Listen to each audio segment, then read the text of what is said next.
Alright guys, we're here. We got the Jericho fully opened up. Getting all the front stuff off shouldn't need much explanation.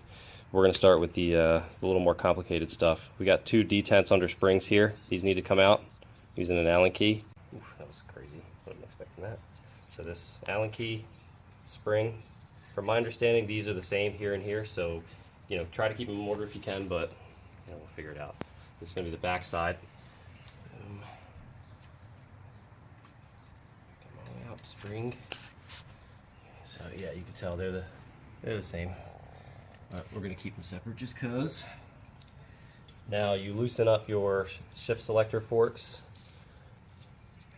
which goes in the middle kinda, and you can roll them out. Now they're gonna be detents in there, and you want to be ready to grab them with a magnet. Okay. Pulling the top shift selector out. Now these you want to make sure you keep in order, obviously. So I'm going to leave the bolt in the top one so I don't get them mixed up. And I'm also going to put it at the top of my paper. So now I need to push that detent down because it didn't come all the way down, so I'm going to push it down through the hole with an Allen key. A little bit of a tappy. There it is, it's out. Got it on the magnet. Boom. All right. Detent. This detent I'm going to put with the top bar here. 9/16 or 14. If you're feeling ghetto, you don't feel like searching for standard stuff because who the hell uses standard stuff anymore? There's a spring in this and a detent, I believe, which should come out.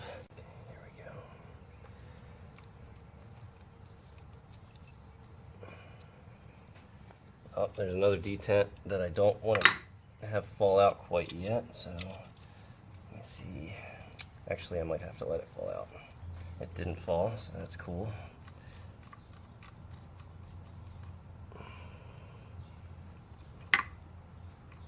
Alright. There's a detent in this one, so I'm going to put my finger over the hole down there to make sure it doesn't fall into the case. Set that guy down, and then grab a magnet. You're not putting metal into the transmission via the magnet. Alright, set that there. Same deal, a little tappy. Oh, there it is. I went to the wrong hole. Right there. So this detent I will set for here. Now these two detents should be the same, but just keep them separate for shits and gigs. Now this detent here is different, and you can tell because it's going to have, this one has more damage on it, but I believe it's also going to be shorter. So we'll try the same thing, try to push it down through and grab it with the magnet. There it is. Oh, come off of the gear, you bugger. There we go. So this detent, the tip on this side is rounded more, so I'll know this one's the right one, but you got to make sure that that's right, and this rounded part I believe points up. We're gonna have to take off snap rings here. I was told we do not have to remove the outer snap rings, which is nice, just the inners. Once we do that, we should be able to get behind fourth gear right here and tap this front half out of the front of the trans. There's the snap ring right here. I hope my snap ring pliers are good enough. We may struggle with this, we'll see.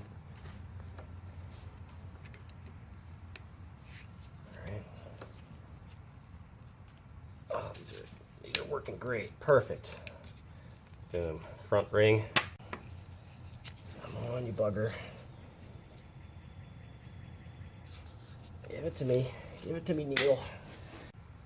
We should be able to... Oh, fudge. There is a C-clip right there. It's down in there. Right there. I don't know if that's the right way to do it or not. Alright, boys and girls, we got it figured out. Get a brass punch. You don't want to do steel because you want it to be forgiving. And I'm hitting right here as far down as I can on this dog ring. You don't want to damage it if possible. And what it's doing is it's getting this bearing to force forward, and we've already got a good amount here. So I'll set up and you can see about how hard I'm hitting this. Hey, we're back. What I had to do was I smacked on the dog ring a little bit right in here with my punch. So I kind of went in like that the best I could until I got enough play in this that I could then get on the teeth. So I was hitting right on the teeth with a brass punch, and that's totally fine. And now where you can start taking this thing apart. Now I have no idea what I'm doing, so I'll be back with you shortly. All right, we're back. That snap ring had to come off. You're gonna want to make sure you get the right tool for that. I used a pair of 45s and kind of pried a pair of 45 snap ring pliers, these guys, and kind of pried it down in there, over squeezed it and pushed it forward, and it popped off. So now you hold the dog ring, slide out the front shaft. You got your needle bearings in there.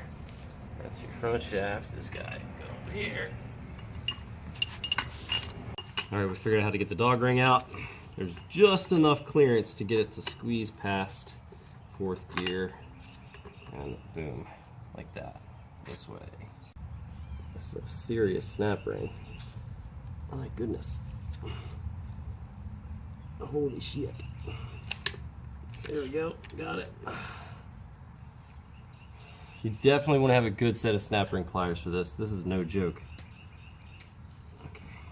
Okay. Now we should be able to start sliding stuff off, I'd imagine.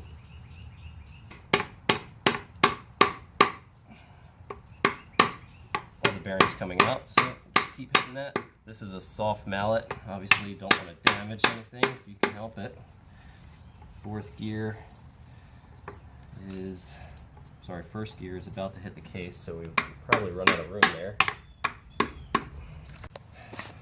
Alright, so we're going to punch this pin out that's holding the gear cluster in hopes that it'll drop the gear cluster down enough to give us enough clearance for us to start pulling stuff apart off of the shaft while it's in the trans. I need something longer. This is a shift lever, but it's not from this trans.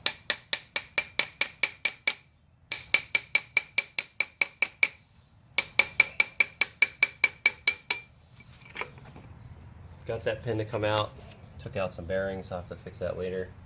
This guy is coming off. Now we've got curved side, goes towards the back, it looks like. So like this.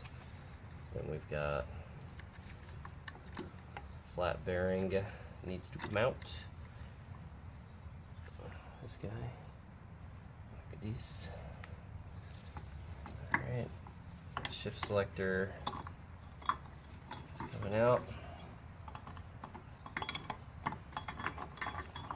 No, it's not. There it is, right there. I believe this can be flipped around either way, but I'm not sure. So right now, our bent sides are facing towards the passenger side of the case. Shift selector goes with this guy. Like that. I got a washer.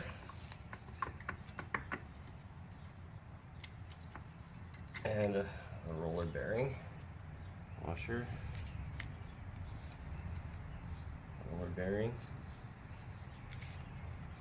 Oh, the bearing came out from that gear. That's these guys right here. So if we can get the dog ring off that, I think it'll come apart. You can stop filming now. A little bit more, a little bit more.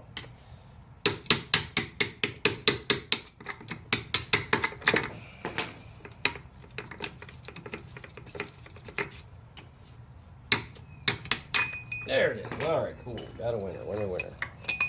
Take it there. Okay, boom. Well, obviously, that's gonna go that way. And now she's sliding right on out of there. Boom, sha-na-na-na. Look at that. All right, figured it out. Once you get enough play in this thing, you can tap this guy forward and slide all of it out. Just shim goes here. These are the bearings that go for this gear, but I think we're going to take it apart somehow else. I don't know. Some other way.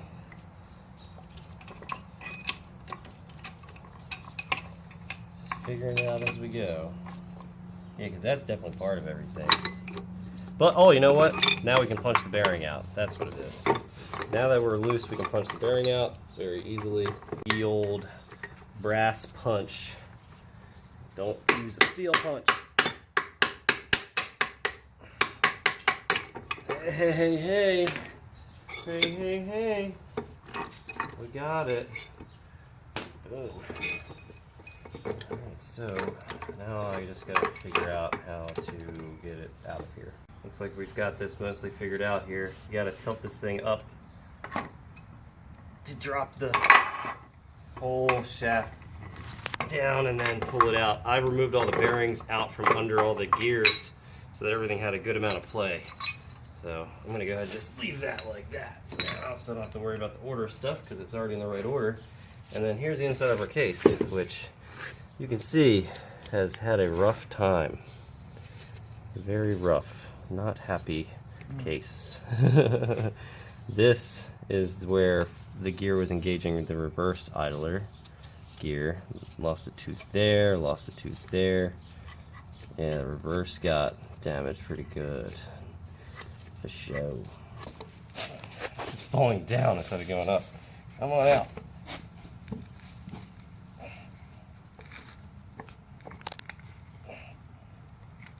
There's some shims. There you go. Alright, we got this guy loose. These were not washers, it was actually a bearing. I don't know which way they go on there now. I'm thinking they probably go bearing in towards the gear. That would make the most sense, I think. Oh, when it popped up to the side, it was the flat surface. So that was, both of them were going in? Alright, cool. Yeah, that looks like that's probably right. Up and at 'em. I mean, that type of Cluster gear with lots and lots of damage. Look at that. Yeah. I'll leave this together for now, but it looks like it comes apart pretty easily. This piece right here is all one piece, and this is what took all the damage, so I'm gonna have to get a new one of these.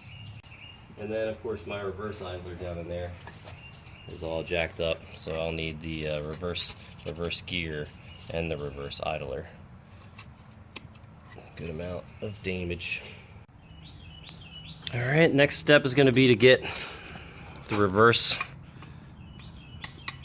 shift selector out. This is a 3/16 Allen, and we should heat this up because there's probably Loctite on it, and it's very easy to strip this out. There's going to be detents above and below this shaft, so, and a spring below, so we'll have to take those out carefully. Loosen this up enough.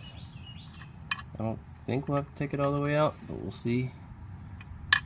Yeah, we're gonna have to take it all the way out. This actually came out a lot easier than I thought it would. After getting the screw out of that, we have to drive the pin for to the back. Side note: when you drive this pin here,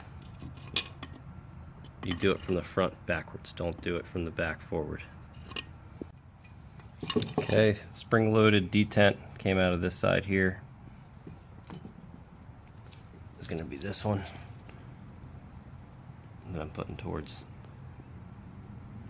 the front. This section over here is going to be the reverse stuff.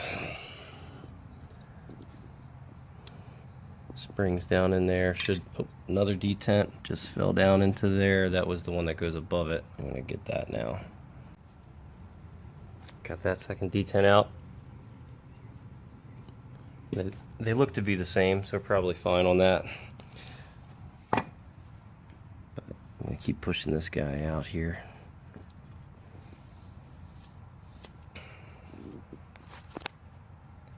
I'm using an Allen key at the back and twisting and pulling. Now I'm going to use the punch to drive this out through the back of the case. All right, here's what we got. 17 tooth,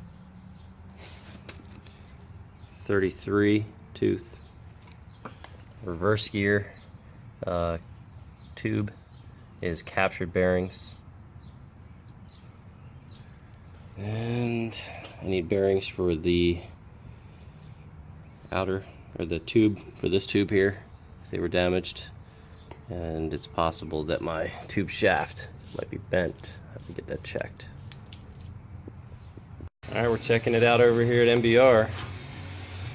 See how these shafts are. I'm surprised that shit held together. I put 14 passes on the fucker after I did what I did to it.